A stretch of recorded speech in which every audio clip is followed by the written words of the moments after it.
Welcome back. Here is skill number 2 for Unit 6, which is sales tax and discounts. This is the medium video. If you haven't already had a chance, take a look at the percent increase and decrease spicy video. It will definitely make things a heck of a lot easier going forward. No, seriously, do it. Now, at this point of the video, you should have your note sheet out, and we are going to fill in the upper right square where it says sales tax and discounts. This is where you're going to put all your worked examples. I've got 2 of them on here for you in the medium video. So get that out right now before you continue. In this medium video, you're going to be asked to find what the tax or discount is.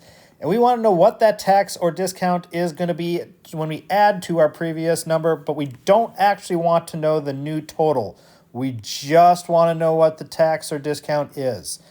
The medium task is located on IXL for this. If you go to IXL and you use the search feature, you are going to look for skill SPN. And it should pop up with the 7th grade skill just on this topic. Here is our first example. The original price of a crystal vase was $92. It was on sale for 25% off. If you buy it during the sale, how much of a discount will you get? So first thing we need to know is we need to know how much the original cost was. That's our $92. And because I'm getting 25% off and I don't want to know the new total, I'm just going to take that 25%, change it into our decimal, which we know is 0.25. I'm going to take that decimal and multiply it by our 92.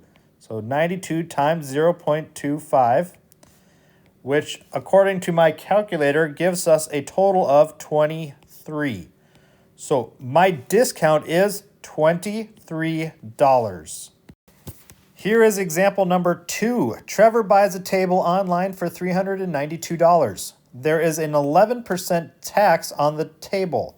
How much would he pay in tax? So just like the previous problem, we know our original value, $392. We know our 11%. That's our tax, so let's change that into our decimal. So 11% changed to a decimal is 0.11 or 11 hundredths. We're going to take that number multiplied by our 392, so 0.11 right there.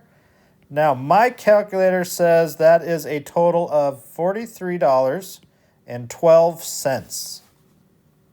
So my tax in this situation is $43.12.